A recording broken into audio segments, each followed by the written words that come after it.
बिछड़ के जा मेरा दिल ना जानी बिछड़ गया बिछड़ गया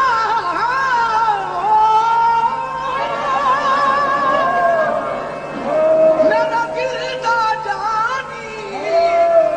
ते मैं कखा वांगर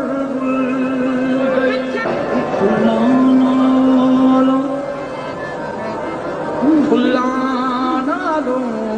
मेरी नाज़ुक जिंदड़ी बिच कंडिया दे तुल गई गम सजना दे मार मुकाया ते मैं अथरू बन के डुल एक माया तेरी याद ना भूलदी बाकी हर शह जग दी भूल गई